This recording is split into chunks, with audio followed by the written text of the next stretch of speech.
mellow evening, I've been to see Blue Moon, which is the new film from Richard Linklater, with Ethan Hawke playing Lawrence Hart.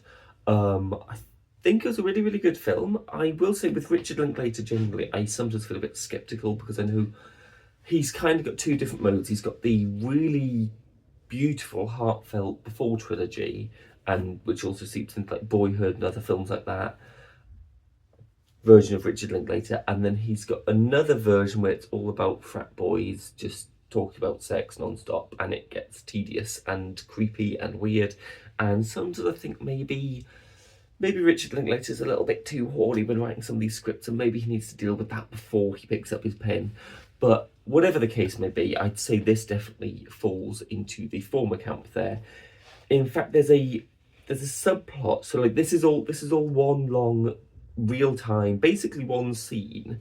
I think probably in the script it's broken up into a couple of different scenes based on location, but it's all real time. It all follows Lawrence Hart, and there's this subplot. Well, I guess maybe the main plot in some sense is his infatuation with this woman called Elizabeth. And he talks about, even though he's primarily attracted to men, he has this almost artistic obsession with one of his students. Definitely a bit creepy in some ways, but I think it's heartfelt in some ways. It doesn't feel like he's ever trying to exploit her. Although there are times when he asks, well, she goes into detail about her love life, her sex life, all this stuff, and he gets some sort of weird voyeuristic thrill from this.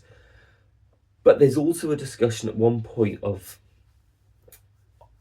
the two of them have spent this time at this lake house, which we never really see. I mean, we never see any flashbacks or anything. We hear him talk about this time spent at this lake house and about how it nearly went somewhere sexual, but it never quite went there. They decided against it. And when I was watching that scene, it felt like almost like you've gone into a different timeline, almost like a different alternate reality version of the Before trilogy. But you can imagine, obviously, if you've seen Before Sunrise, it all takes place in this one night, and there's this whole question of, do we take it somewhere?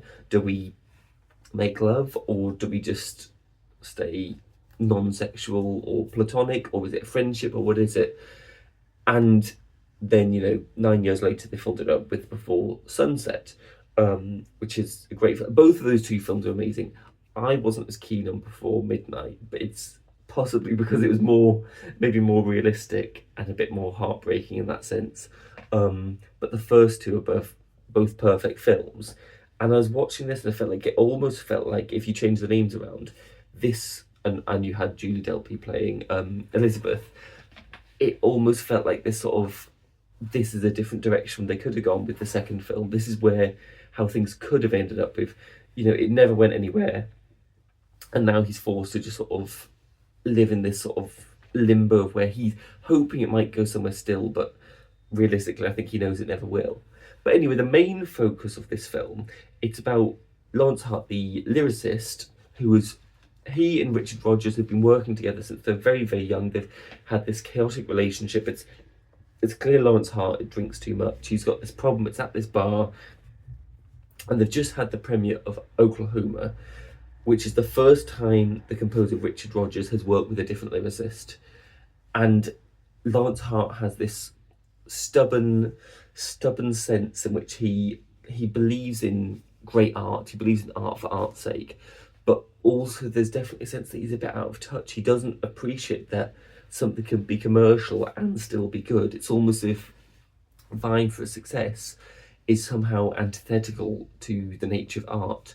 And there's a really beautiful moment where Richard Rodgers and Lawrence Hart. So Richard Rodgers is played brilliantly by Andrew Scott. I think in the run up to the film, I think there was talk about Andrew Scott maybe being nominated for Best Supporting Actor at the Oscars. I don't think that's likely. I don't think he has that much to do. I think he's good, but I don't think there's anything where you go, wow, that's acting. It just kind of feels like, yeah, he's doing his job well. But Ethan Hawke will definitely get a nomination. I think he's a strong contender to win. Out of the films I've seen so far, I think he'd probably be my top choice. but yeah, he's very, very good in that role. But there's a moment where the two of them have this confrontation on the staircase, and they're arguing over, the need to be structured, the need to just sit down and make great art, versus what, versus being unstructured and just doing what feels natural, what comes naturally. And then the more structured version respond to that, sort of saying, well, actually, no, we need structure, but we also need commerciality. We need to sell these tickets, And actually, there's maybe a more pivotal scene, and maybe even a better example of this, where they're just in like a doorway, where they're it's the first time you properly hear Richard Rodgers and Lawrence Hart speak to each other away from anyone else, and all you hear is this idea of like, Lawrence Hart has this conviction. He believes, he's like, well, surely Richard knows that this isn't great art. Surely he knows this is just for the sake of commerciality. And he says, what would you say is the greatest thing you've written? And Richard Rodgers is like, no, this Oklahoma. This is the best thing I've written, and it's the biggest selling, and it's going to be a smash hit. Why would I not want to keep working with Oscar Hammerstein? Yeah, so very, very powerful. But at that moment, I was watching, like, these feels like the two different voices in my head. Whenever I'm writing something myself, I feel like these are the two contrasting ideas I have.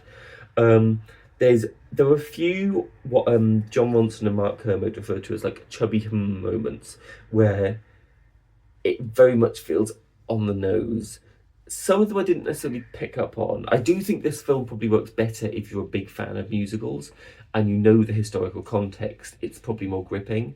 But I think if you're just someone who likes great characterization and likes the arts generally, I think you'll enjoy it. But there is a very clunky moment. The moment where it maybe started to lose me a little bit was, there was a moment where he's talking to E.B. White, who obviously, as we know, is a great writer of all sorts of things, including children's novels. And he talks about this mouse that he has that keeps coming to his flat, that he likes to imagine living this very posh, middle-class, mousy life. And he calls the mouse Stuart. And then E.B. White goes, Stuart, and pulls out a notebook and starts writing. And it was just too awkward. It was too on the nose. I don't know if there's any historical truth to the idea that, E.B. White took the idea for Stuart Little from Lawrence Hart. I don't know if there's any truth to that, but either way, it was just, even if it's true, just get rid of it, because it was very clunky. It's like how every Beatles biopic has a scene where they go to a graveyard and go, there's a grave for someone called Eleanor Rigby. I wonder if there's a song in that. It's like, just shut up, nobody cares. There's a scene, there's a young gentleman who is Oscar Hammerstein's neighbour, who I think that same idea was done a lot better. But there's a couple of lines of dialogue as well, where occasionally someone says something that's a song lyric, either by Oscar Hammerstein or Lawrence Hart or somebody else, and it just feels, it's kind of in there for the musical theatre nerds, but also probably turns the stomach of the musical theatre nerds, because there were definitely points I was watching, like, do we really think that just someone says something in conversation and everyone else goes, what a good sentence? It's very clear that Lawrence Hart is very intellectual. I think it's very well done. Certainly early on in the scene, which is him and the pianist and the bartender. I don't want to say that was maybe that was the strongest part of the film, because even though that was essentially just a 20-minute scene of just the three of them, and then occasionally you have this flower delivery guy come in, I think it worked really, really nicely, because it never felt like it was like a lot of films I watch. If a scene goes on like 5 or 6 minutes or longer, you sometimes end up going, okay, yeah, we get the point, now move on to the next beat of the film. But I think because it's all this self-contained thing, it somehow worked. I don't know how Richard Linklater does it, because there's loads of other people who've tried to do the same thing. Same with Before Sunrise and Before Sunset. Like, loads of people have tried to do that same thing. It's just all one night, it's just all dialogue. There's not really a plot to the Before trilogy. Obviously, there are bits of plot, but it's more sort of just meandering around the city, getting to know each other. And for most people who try that, it doesn't work. And for him, it does. and then sometimes it doesn't. But on this occasion, it definitely worked. I definitely recommend this. I've been recommending it to everyone I've seen since I watched the film, and I think overall, I think I would give it a 9 out of 10. I'm worried I've given too many films good ratings lately, so I might have to start watching some terrible films just for the sake of giving out some bad ratings. Otherwise, it's going to look like my average is like 9.5. But no, I think I'd give that a 9 out of 10, and I definitely recommend everyone go and see it. It doesn't, certainly in the UK, it's not been promoted very heavily. It's come out a week after Wicked, so it's it's not showing in many screens in the cinemas. So maybe try to go and see it when you can.